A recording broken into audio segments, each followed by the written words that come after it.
നമസ്കാരം. വിജ്ഞാന ജ്യോതി ചാനലിൻ്റെ ഒരു പുതിയ ഭാഗത്തിലേക്ക് നിങ്ങളെ സ്വാഗതം ചെയ്യുന്നു. കഴിഞ്ഞ എപ്പിസോഡിൽ നമ്മളൊരു ക്വസ്റ്റ്യൻസ് എന്ന് പറഞ്ഞൊരു പരിപാടി അവതരിപ്പിച്ചിരുന്നു. ചോദ്യങ്ങളൊക്കെ ചോദിച്ചിരുന്നു. അതിനുശേഷം നമ്മൾ വേദിക് ഏജിലേക്ക് കടക്കുകയാണ് ചെയ്തത്. വേദിക് ഏജിൽ നമ്മൾ അതിൻ്റെ രണ്ട് വിഭാഗങ്ങളെക്കുറിച്ച് അതിൻ്റെ ഒരു ഇൻട്രൊഡക്ഷനാണ് കഴിഞ്ഞ ക്ലാസ്സിൽ പറഞ്ഞത്. വീഡിയോ കണ്ടിട്ടുണ്ടെങ്കിൽ നിങ്ങൾക്ക് മനസ്സിലാവും. അപ്പോൾ വേദിക് ഏജ് എന്ന് പറയുന്ന ആ പീരീഡിനെ നമ്മൾ രണ്ടായിട്ട് തിരിച്ചിട്ടുണ്ടെന്ന് കഴിഞ്ഞ എപ്പിസോഡിൽ ഞാൻ പറയുന്നുണ്ടായി. അതിൽ ഒന്നാമത്തെ ഭാഗത്തിനെ നമ്മൾ ഏർലി വേദിക് ഏജ് എന്നും രണ്ടാമത്തെ ഭാഗത്തിനെ നമ്മൾ ലേറ്റർ വേദിക് ഏജ് എന്നുമാണ് വിളിക്കുന്നതെന്നും പറഞ്ഞു.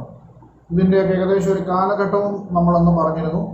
അതായത് ഏർലി വേദിക് ഏജ് എന്ന് പറയുന്നത് 1500 BC മുതൽ 1000 BC വരെയും, ലേറ്റർ വേദിക് ഏജ് 1000 മുതൽ 600 BC വരെയുമാണെന്നും നമ്മൾ കാണുകയാണ്.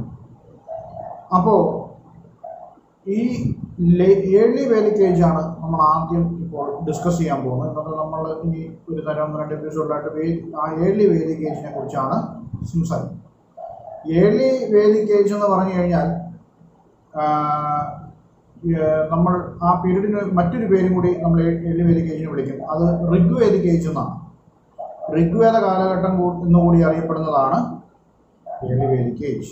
അതിന് കാരണം ഋഗ്വേദം എന്ന് പറയുന്ന ലോകത്തിലെ തന്നെ ഏറ്റവും പുരാതനമായ ഒരു ഗ്രന്ഥം രചിക്കപ്പെട്ടത് ഈ കാലഘട്ടത്തിലാണ്. മറ്റുള്ള വേദങ്ങളെല്ലാം തന്നെ ലേറ്റർ വേദിക് ഏജിൻ്റെ പീരീഡിലാണ് രചിക്കപ്പെട്ടത്. അപ്പോൾ ഋഗ്വേദം എന്ന് പറയുന്ന ഈ ഗ്രന്ഥം രൂപം കൊണ്ട ഒരു കാലഘട്ടം എന്ന് പറയുന്നത് ഏർലി വേദിക് ഏജ് ആണ്. ഈ ഗ്രന്ഥത്തിൻ്റെ ആ ഒരു പീരീഡിലെ സോഷ്യൽ ലൈഫ് വെച്ചുകൊണ്ടാണ് നമ്മൾ 1500 മുതൽ 1000 BC വരെ ഡിവൈഡ് ചെയ്തതെന്ന് കഴിഞ്ഞ എപ്പിസോഡിൽ പറഞ്ഞു. അപ്പോൾ ആര്യന്മാരുടെ വരവുമായി ബന്ധപ്പെട്ടാണ് ഈ ഗ്രന്ഥങ്ങൾ ഇവിടെ വരാനുള്ള കാരണം. അവരാണ് ഇത് രചിച്ചതെന്നും ആക്കിയതെന്നും നമ്മൾ കഴിഞ്ഞ എപ്പിസോഡിൽ പറഞ്ഞു. ഇനി ആര്യന്മാർ ഇവിടെ വന്ന് ആദ്യം താമസമാക്കിയ മേഖലയെ വിളിച്ചിരുന്നൊരു പേരുണ്ട്. അത് സപ്ത സിന്ധുവത റീജ്യം എന്ന് പറയും. സപ്ത സിന്ധു മേഖലയാണ്. സിന്ധു എന്നത് ഒരു ലാർജ് മാസ് ഓഫ് വാട്ടർ എന്നാണ് ഉദ്ദേശിക്കുന്നത്. അത് സമുദ്രം എന്നുള്ളതല്ല. സമുദ്രം എന്ന വാക്ക് വരെയും നമ്മുടെ ഋഗ്വേദത്തിലൊക്കെ പറഞ്ഞിട്ടുണ്ട്. പക്ഷെ അതെല്ലാം ഒരു ഹ്യൂജ് മാസ് ഓഫ് വാട്ടർ എന്ന അർത്ഥം മാത്രമേ ഉള്ളൂ. അല്ലാതെ മറ്റേ സമുദ്രം, നമ്മുടെ ഇപ്പോഴത്തെ അർത്ഥത്തിലുള്ള സമുദ്രമല്ല ഇതിനകത്ത് ഉദ്ദേശിക്കുന്നത്. അപ്പോൾ നമ്മൾക്കറിയാം 7 നദികൾ എന്ന് പറയുമ്പോൾ ഇൻഡസ് ഉണ്ട്, ജലമുണ്ട്, രവിയുണ്ട്, ചിനാബുണ്ട്, ബിയാസ് ഉണ്ട്, സത്ലജ് ഉണ്ട്. ഈ 6 നദികൾ ഇപ്പോഴും ഇന്ത്യൻ പഞ്ചാബിലൂടെയും ജമ്മുവിലൂടെയും പാകിസ്ഥാനിലൂടെയും എല്ലാം ഒഴുകുന്ന കാര്യം നമുക്കറിയാം. ഇതുകൂടാതെ ഒരുപക്ഷെ കാബൂൾ നദി, കൃപ എന്ന് വിളിക്കുന്ന കാബൂൾ നദിയോ അല്ലെങ്കിൽ സരസ്വതിയോ ആയിരിക്കാം ഇതിൽ ഉദ്ദേശിച്ചതെന്നാണ് കരുതുന്നത്. മോസ്റ്റ് പ്രോബബ്ലി റിവർ സരസ്വതി ആയിരിക്കും. മിത്തിക്കൽ റിവർ സരസ്വതി ആണെന്നാണ് വിശ്വസിക്കപ്പെടുന്നത്. അപ്പോൾ ഈ മേഖലയിൽ ഇവർ ആദ്യം വന്ന് താമസമാക്കുന്നു. തുടർന്നാണ് ഇവർ ഭാരതത്തിൻ്റെ പല ഭാഗങ്ങളിലേക്കായി ഇവർ നീങ്ങുന്നത്. ഇരുമ്പ് കൂടുതലായി ഉപയോഗിച്ചു തുടങ്ങി, വനങ്ങൾ വെട്ടിത്തെളിച്ചു തുടങ്ങി. പാസ്റ്ററൽ കമ്മ്യൂണിറ്റിയാണ് ആര്യന്മാർ എന്ന് പറഞ്ഞു കഴിഞ്ഞാൽ. അവർ കാലിയെ മേയിച്ച് ജീവിച്ചുകൊണ്ടിരുന്ന ഒരു കമ്മ്യൂണിറ്റിയാണ് ആര്യന്മാർ. പാസ്റ്ററൽ കമ്മ്യൂണിറ്റി ആയതുകൊണ്ട് അവർ കൂടുതൽ പ്രദേശങ്ങളിലേക്ക് അവരുടെ കന്നുകാലികളും മറ്റുമായിട്ട് അവർ വ്യാപിച്ചു തുടങ്ങി. അപ്പോൾ ആദ്യം വന്ന് താമസിച്ച ഭാഗത്തിനെയാണ് നമ്മൾ സപ്ത സിന്ധു റീജിയൻ എന്ന് ഉദ്ദേശിക്കുന്നത്. ഇനി നമ്മൾ ഇതിലേക്ക് വരുമ്പോൾ നമ്മൾ ഋഗ്വേദം എന്ന ഗ്രന്ഥത്തിലേക്ക് വരികയാണ്. കഴിഞ്ഞ എപ്പിസോഡിലും ഞാൻ നിങ്ങളോടൊരു കാര്യം പറഞ്ഞു. ഇത് ഒരു റിലീജിയസ് ടെക്സ്റ്റ് ആണെന്നുള്ളത് ഫാക്റ്റാണ്. നമ്മളിപ്പം അതിൻ്റെ റിലീജിയനെ പറ്റിയായിട്ട് ബന്ധപ്പെട്ട കാര്യങ്ങളോ അല്ലെങ്കിൽ അങ്ങനെയുള്ള ഫീച്ചേഴ്സൊന്നും അല്ല നമ്മളിപ്പോൾ നോക്കാൻ പോകുന്നത്. നമ്മൾ എക്സാമിനേഷൻ പോയിന്റ് ഓഫ് വ്യൂവിൽ ചോദിച്ചിട്ടുള്ള ചോദ്യങ്ങൾ, പിന്നെ ആ കാലഘട്ടത്തിലെ ആളുകളുടെ സോഷ്യൽ ലൈഫുമായിട്ട് ബന്ധപ്പെട്ട കാര്യങ്ങളൊക്കെയാണ് നമ്മൾ പഠിക്കുന്നത്. അതിൽ നിന്നൊക്കെയുള്ള ചോദ്യങ്ങളാണ് കൂടുതലായും വരുന്നത്. ഏതായാലും ഋഗ്വേദം എന്ന് പറയുന്ന ഗ്രന്ഥത്തിൽ മുഴുവനായി 1028 സൂക്തങ്ങളാണ്, ഹൈംസ് ആണ് ഉള്ളത്. 1028 1028 ഹൈംസിനെ അവർ 1017 സൂക്തങ്ങളും 11 വാലഖല്യ എന്ന് പറയുന്ന അഡീഷണൽ ആയിട്ടുള്ള അനുബന്ധവുമായിട്ട് വേർതിരിച്ചതായിട്ട് കാണാൻ സാധിക്കുന്നുണ്ട്. 1017 ഹൈംസും 11 വാലഖല്യ എന്ന് വിളിക്കുന്ന ഇതിൻ്റെ അനുബന്ധവുമായിട്ട് ആണ് ഈ ബുക്ക് രൂപീകരിച്ചിരിക്കുന്നത്. അപ്പോൾ ഈ ഋഗ്വേദം എന്ന് പറയുന്നത് ശരിക്കും 10 ബുക്കായിട്ട് ഡിവൈഡ് ചെയ്തിട്ടുണ്ട്. മണ്ഡലം എന്നാണ് പറയുക. ബുക്ക് എന്ന് നമ്മൾ ഇംഗ്ലീഷിൽ അതിനെ ഉപയോഗിക്കുന്നെങ്കിലും ഒരു ഋഗ്വേദം എന്ന് പറയുന്ന ഗ്രന്ഥം 10 മണ്ഡലങ്ങളാണ് ഉള്ളത്. ഇതിൽ ഏറ്റവും പുതിയത് അല്ലെങ്കിൽ ഏറ്റവും ലാസ്റ്റ് ആഡ് ചെയ്തതെന്ന് വിശ്വസിക്കപ്പെടുന്നത് 1ാമത്തെ മണ്ഡലവും 10ാമത്തെ മണ്ഡലവും. അപ്പോൾ നമ്മളൊരു കാര്യം മനസ്സിലാക്കണം, ഈ 1 മുതൽ 10 വരെ നമ്പർ ഇട്ടിട്ടൊന്നും അല്ല പുസ്തകം എഴുതിയിരിക്കുന്നത്. അതിൻ്റെ ഓർഡർ പ്രകാരം 2 മുതൽ 7 വരെ ഉള്ള പുസ്തകങ്ങളാണ് ഏറ്റവും പഴയത്. അത് ഫാമിലി ബുക്സ് എന്നാണ് അറിയപ്പെടുക. 2 മുതൽ 7 വരെയുള്ള പുസ്തകങ്ങളെ ഫാമിലി ബുക്സ്, അതൊരു ലേൺഡ് ആയിട്ടുള്ള സേജസ്, മഹർഷിമാർ, ഒരു ഗ്രൂപ്പായിട്ടുള്ള മഹർഷിമാർ രചിച്ച, ഒരു കുടുംബത്തിൽ എന്ന് പറഞ്ഞ പോലെ അവരൊരു ഫാമിലി ആയിട്ട്, ഒരു ഫാമിലിയാവാണല്ല ഉദ്ദേശിച്ചത്, ഒരു ഗ്രൂപ്പായിട്ട് അവരിരുന്ന് രചിച്ച ഒരു പുസ്തകമാണ്. വളരെ ലേൺഡ് ആയിട്ടുള്ള ഋഷിമാർ രചിച്ച ആ പുസ്തകങ്ങളെ ഫാമിലി ബുക്സ് എന്നാണ് വിളിക്കുന്നത്. 2 മുതൽ 7 വരെ. 8, 9 അതിന് ശേഷം വന്നു. പക്ഷേ ഏറ്റവും അവസാനം ആഡ് ചെയ്തത് 1ഉം 10ഉമാണ്. എഴുതിയത് ആരാണെന്ന് വ്യക്തമല്ല. ഇതിൽ നമ്മൾ കുറച്ച് പേരുടെ പേരുകൾ ഒന്ന് മനസ്സിലാക്കി വയ്ക്കുന്നത് നല്ലതാണ്. ഇതിൽ 2ാമത്തെ മണ്ഡലത്തിലെ ബുക്ക് എഴുതിയത് ഗ്രിത്സമത എന്ന് പറയുന്ന ഋഷിവര്യനാണ്. 3ാമത്തെ ബുക്ക് എഴുതിയത് വിശ്വാമിത്രനാണ്. 4ാമത്തെ ബുക്ക് എഴുതിയത് വാമദേവനാണ്. 5ാമത്തെ ബുക്ക് എഴുതിയത് അത്രിയാണ്. 6ാമത്തെ ബുക്ക് എഴുതിയത് ഭരദ്വാജനാണ്. 7ാമത്തെ ബുക്ക് എഴുതിയത് വസിഷ്ഠനാണ്. 8ാമത്തെ ബുക്ക് എഴുതിയത് കണ്വനാണ്. 9ാമത്തെ ബുക്ക് എഴുതിയത് അങ്കിരസ് എന്ന മഹർഷിയാണ്. അപ്പോൾ ഈ പേരുകൾ ഒന്ന് ഓർത്തു വയ്ക്കുക. അതിൽ പരീക്ഷയ്ക്ക് നമ്മളോട് PSC ആയിട്ടും UPSC ആയിട്ടും ചോദിച്ചിരിക്കുന്നത് 3ാമത്തെ മണ്ഡലത്തിനെ പറ്റിയിട്ടാണ്. 3ാമത്തെ മണ്ഡലം ഞാൻ പറഞ്ഞു വിശ്വാമിത്ര മഹർഷിയാണ് 3ാമത്തെ മണ്ഡലം രചിച്ചിരിക്കുന്നത്.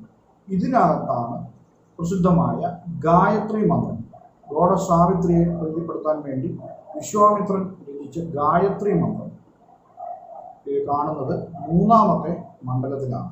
പിന്നെ ഋഗ്വേദം സ്റ്റാർട്ട് ചെയ്യുന്നത് അഗ്നിമീളെ പുരോഹിതം എന്ന വാക്കിലൂടെയാണ് അത് സ്റ്റാർട്ട് ചെയ്യുന്നത്. അതും ഒരു പ്രാവശ്യം പരീക്ഷയ്ക്ക് ചോദിച്ചിട്ടുണ്ട്. അഗ്നിമീളെ പുരോഹിതം എന്ന വാക്കിൽ ആരംഭിക്കുന്ന വേദം ഏതാണെന്ന് ഒരു പ്രാവശ്യം പണ്ട് പരീക്ഷയ്ക്ക് ചോദിച്ചിട്ടുള്ളതാണ്. അപ്പോൾ അത് ഋഗ്വേദമാണ്. അതുപോലെ ഇതിൻ്റെ 3ാമത്തെ മണ്ഡലത്തിലാണ് ഗായത്രി മന്ത്രം കാണുന്നത്. ആ ഭാഗം 3ാമത്തെ മണ്ഡലം, ഗായത്രി മന്ത്രം അടങ്ങുന്ന 3ാമത്തെ മണ്ഡലം രചിച്ചത് വിശ്വാമിത്ര മഹർഷിയാണ്. അപ്പം അത് ഒരു ഇമ്പോർട്ടൻ്റ് പോയിന്റാണ്. പിന്നെ Rigveda is called as Veda of praise എന്നാണ് പറയുന്നത്. അതായത് ഈശ്വരനെ അല്ലെങ്കിൽ ആ ശക്തിയെ ആരാധിക്കുക അല്ലെങ്കിൽ അതിനെ പുകഴ്ത്തുന്ന ആ ഒരു പോയം അല്ലെങ്കിൽ സൂക്തങ്ങൾ അടങ്ങിയിട്ടുള്ള ഒന്നാണ് പറയുന്ന ഋഗ്വേദം. പിന്നെ ഋഗ്വേദത്തിൻ്റെ 8ാമത്തെ മണ്ഡലത്തിനെ ഫ്രോഗ് മണ്ഡല എന്ന് പറയും.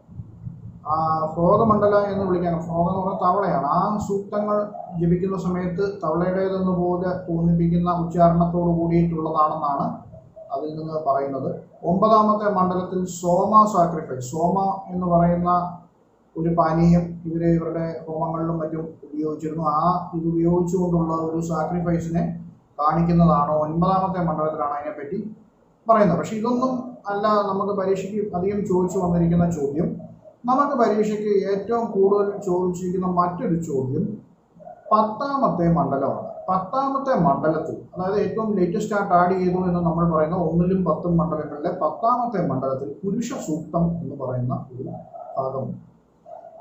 പുരുഷ സൂക്തത്തിലാണ് ഇന്ത്യയിലെ ജാതി വ്യവസ്ഥയുടെ ആദ്യത്തെ ഒരു അംശം കാണുന്നത്. അതായത് the seeds of Indian caste system was found in എന്ന് പറഞ്ഞ് ചോദിച്ചിട്ടുണ്ട് UPSC ഒരു പ്രാവശ്യം.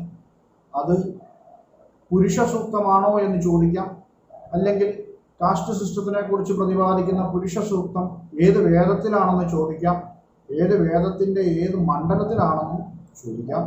അപ്പോൾ ഓർത്തു വയ്ക്കുക, 10ാമത്തെ മണ്ഡലത്തിൽ വരുമ്പോൾ 10ാമത്തെ മണ്ഡലത്തിലെ പുരുഷ സൂക്തത്തിലാണ് ജാതി വ്യവസ്ഥ, ജാതിയുടെ പേരൊന്നും അല്ല അതിനകത്ത് എഴുതിയിരിക്കുന്നത്. അതായത് നമ്മളിപ്പോൾ ഋഗ്വേദ കാലഘട്ടത്തിൻ്റെ ഒരു സൊസൈറ്റിയെ കുറിച്ച് നമ്മൾ വരും എപ്പിസോഡിൽ കാണും. ഈ ഋഗ്വേദ കാലഘട്ടത്തിൽ മനുഷ്യന് ക്ലാസിഫിക്കേഷൻ ആയിരുന്നു ഉണ്ടായിരുന്നത്, കാസ്റ്റ് ക്ലാസിഫിക്കേഷൻ അല്ല. അതായത് മനുഷ്യൻ്റെ ജാതി അനുസരിച്ചിട്ടുള്ള വിവേചനം ഉണ്ടായിരുന്നില്ല.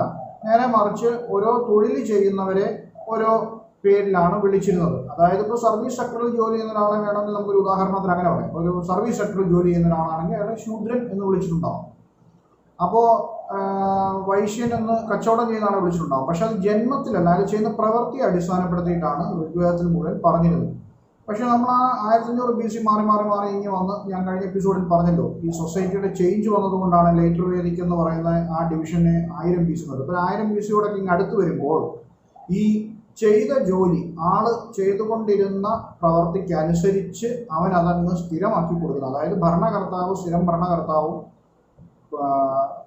പുരോഹിതനായിട്ടുള്ള വ്യക്തി സ്ഥിരം പുരോഹിതൻ, അതങ്ങ് ഹെറിഡിറ്ററി ആയിട്ടങ്ങ് മാറി. അങ്ങനെ ആളുകൾ പൂർണ്ണമായും ജാതി വ്യവസ്ഥ. അപ്പോൾ ഇതിൻ്റെ ഒരു തുടക്കം മെൻഷൻ ചെയ്ത് കാണുന്നത് ഈ പറയുന്ന 10ാമത്തെ മണ്ഡലത്തിലാണ്. അപ്പം മറ്റു മണ്ഡലത്തിലൊന്നും ഇത്തരം ക്ലാസിഫിക്കേഷൻസ് ഇല്ല.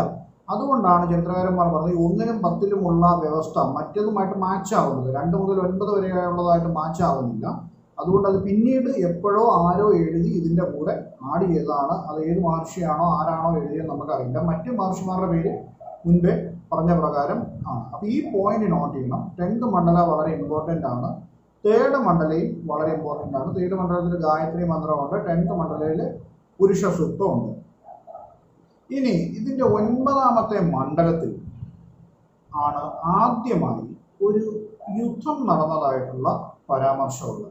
ആ യുദ്ധത്തിന് നമ്മൾ ദശരാജന എന്നാണ് ഇംഗ്ലീഷിൽ പറയും, ദശരാജയജ്ഞം എന്നും പറയും. ഈ ദശരാജയജ്ഞം എന്ന് പറയുന്നത് ഭരതവംശം എന്ന് പറയുന്ന ഒരു ട്രൈബ് ഉണ്ടായിരുന്നു. ആര്യൻസ് എല്ലാം ട്രൈബാണ്. അവർ പാട്രിലീനിയൽ ട്രൈബ് എന്നാണ് പറയുക. പുരുഷ മേധാവിത്വം ഉണ്ടായിരുന്ന ഒരു കമ്മ്യൂണിറ്റിയാണ് ആര്യന്മാരെന്ന് പറയുന്നത്. അവിടെ പുരുഷ മേധാവിത്വം ആണ് കൂടുതലായും ഉണ്ടായിരുന്നത്. പക്ഷേ ഈ ഋഗ്വേദ കാലഘട്ടത്തിൽ സ്ത്രീകൾക്കും തുല്യമായിട്ടുള്ള സ്ഥാനം ഉണ്ടായിരുന്നു. അത് നമ്മൾ ആ സൊസൈറ്റി സെറ്റപ്പ് വരുമ്പോൾ ആ കാര്യം ഞാൻ പറയാം.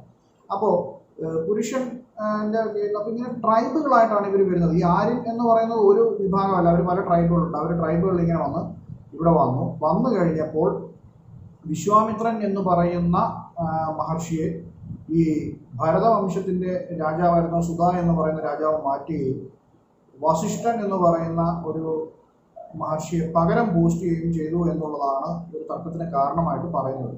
ഇതിൻ്റെ പേരിൽ പാരുഷ്ണി നദിയുടെ തീരത്ത്, പാരുഷ്ണി എന്ന് പറയുന്നത് നമ്മുടെ രവി നദിയാണ്.